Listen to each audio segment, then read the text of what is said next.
मैं लाहौर हूँ ते जिस लाहौर नहीं वेख्या और जम्या ही नहीं। पिछली दफ़ा मैंने आपसे कहा था कि अगली बार मैं आपको बताऊंगा हीरा मंडी के बारे में।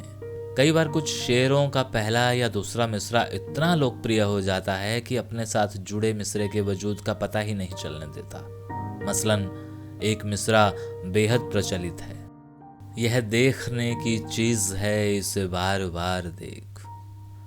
इसी मिसरे का दूसरा हिस्सा एक स्थान से जुड़ा है, टिब्बी में चल के जलवाए परवरदिगार देख। अब इसे पूरा पढ़ें तो मामला समझ में आता है कुछ यूं, टिब्बी में चल के जलवाए परवरदिगार देख, यह देखने की चीज है इसे बार बार देख। इसी टिब्बी का दूसरा नाम है हीरा मंडी। कुछ लोग इसे देह व्यापार से जोड़ते हैं, मगर वे शायद इस जगह की तहजीब से कतई परिचित नहीं है। बहरहाल यह भी एक हकीकत है कि हीरा मंडी का नाम जुबान पर आते ही अक्सर कुछ लोगों के चेहरे पर शरारत सी खेलने लगती है। यहाँ आने वालों में बूढ़े भी शामिल रहते हैं और जवान भी, विवाहित भी यहाँ आते हैं और कवारे भी। यह कहना भी वाजिब ना होगा कि हीरा मंडी जहाँ एक और ठुमरी, ख्याल और गज़ल, गायकी और क्लासिक संगीत की महफिलों का केंद्र रहा है, वहाँ रावी रोड और टकसाली गेट के रास्ते भट्टी गेट व हीरा मंडी की ओर लपकती पेशावरी घोड़ा बग्गियों में सज धज कर आने वाले महज ठुमरी व ख्याल की गायकी के लिए नहीं आते थे। कई लोग चौक चकियाँ, लोहारी मंडी आदि की तरफ से पैदल ही चले आते थे इस सकून गाह की तरफ। मगर यह भी एक हकीकत है कि पीढ़ी दर पीढ़ी संगीत को संभालने, संवारने व सजोने का काम हीरा मंडी में ही हुआ। यहाँ बसने वालियों को फिल्मों व रेडियो में भी खूब तरजीह मिली। मेरा सलाम ले जा जैसे लोकप्रिय गाने की आवाज़ देने वाले उमरा ज़िया का पता यही होता था। वैसे मुगलिया सल्तनत के बाद सिख साम्राज्य में भी इसका सम्मानजनक रुतबा बरकरार रहा, मगर अंग्रेजों के शासन में थोड़ा ठहराव आया। फिर भी पायल और सुरों की खनक का सिलसिला टूटा नहीं। विभाजन से पहले हीरा मंडी की रौनकें अमृतसर के लालाओं की मिजाज पुरसी के लिए वहां भी जाती थी। पंजाब असेंबली के दूर दराज से आने वाले मेंबरान भी जब सेशन के दिनों में लाहौर आते तो हीरा मंडी जाना उनकी शामों में शुमार रहता। हीरा मंडी के साथ जुड़ी अनेक घटनाएं आज भी चर्चा का विषय बन जाती हैं। इनमें डब कला के नवाब मोहम्मद नवाज खान का किस्सा भी शामिल है। नवाब मेरे शहर में खुले दिल वाली शख्सियत के रूप में जाना जाता था। उसके दोस्तों में सभी जातियों व धर्मों के लोग शामिल थे। हीरा मंडी की गायिकाओं पर खूब दौलत लुटाना उसका शगल था। नवाब की शादी उस समय पंजाब के शिक्षा मंत्री मियाँ फजले हुसैन की बेटी से हुई थी, मगर औरत और शराब के प्रति उसकी दीवानगी कायम रही। कहते हैं जब जेबें और खजाने खाली होने लगे थे तो नवाब की जायदादें भी धीरे धीरे कुर्बान होने लगी थी। उसी नवाब पर हीरा मंडी की 15 वर्ष की शमशाद बाई के कत्ल का आरोप लगा। उसे सेशन अदालत ने मुजरिम करार दिया।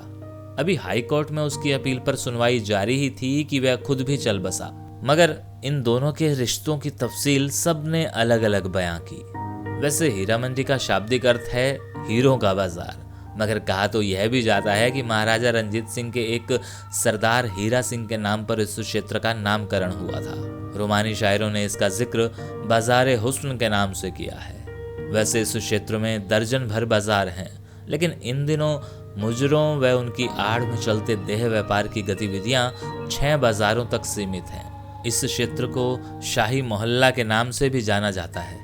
इस बारे में एक महिला रिसर्चर स्कॉलर फौजिया सईद ने एक पूरा शोध पत्र भी लिखा है जो इस क्षेत्र की पीड़ा को दर्शाता है और मुल्क में महिला उत्पीड़न का एक प्रामाणिक विवरण भी देता है। फौजिया सईद मिनीसोटा यूनिवर्सिटी से जुड़ी रही है और उसने मेरे शहर व मेरे मुल्क में महिलाओं के शोषण को लेकर अनेक तथ्य उजागर किए हैं। जो कुछ यहाँ होता है वही भारत के कोलकाता, दिल्ली व बम्बई में भी होता है। वहाँ भी रेड लाइट इलाके हैं और वहाँ भी देह व्यापार का सिलसिला सैकड़ों बरसों से जारी है। बहरहाल अब यहाँ भी जागरूकता आई है, सरकारी दखल का सिलसिला चला है। अब इस धंधे में लगी औरतों की बाकायदा रजिस्ट्रेशन होती है। जिस्म फरोशी के खिलाफ हर जगह संघर्ष हुए, कानून भी बने, पाबंदियां भी लगी। ये सिलसिले फिरोज शाह तुगलक के वक्त में शुरू हो गए थे। बाद में औरंगजेब ने भी इस दिशा में पहलकदमी की। उसके बाद आज़ाद पाकिस्तान में राष्ट्रपति जिया उल हक ने भी कुछ सख्त कानून बनाए, मगर न तो देह व्यापार बंद हुआ और न ही उत्पीड़न। भारत के दक्षिण में देवदासी प्रथा थी, तो पाकिस्तान के मुस्लिम समाज में भी औरत को पीर के सामने पेश किए जाने का रिवाज था। ऐसी औरत को पीर की ऊंटनी कहा जाता था।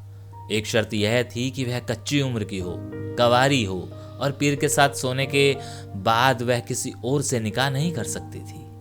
उसके लिए एक अलग कमरा दिया जाता था, सोने के लिए एक चटाई मिलती थी और पढ़ने के लिए कुरान की एक प्रति। मगर धीरे धीरे वक्त बदल रहा है। अब यह सब नहीं चलता, मगर उत्पीड़न व शोषण अब रूप बदलकर जारी है। हाँ, यह समस्या न तो मजहब से जुड़ी है और न ही सियासत से और न ही इस्लामी शरिया से। यह खालिस सामाजिक मसला है और ज्यों-ज्यों जागरूकता आएगी बेहतर दिन करवट लेंगे। और अगली दफा बात करूंगा एक महान शायर की, जिसे ज्ञान की कभी न मिट पाने वाली भूख थी, और उसका नाम है इकबाल। और हाँ, मुझे मत भूलिएगा, क्योंकि मैं लाहौर हूँ ते जिस लाहौर नहीं वेख्या और जम्मे ही नहीं।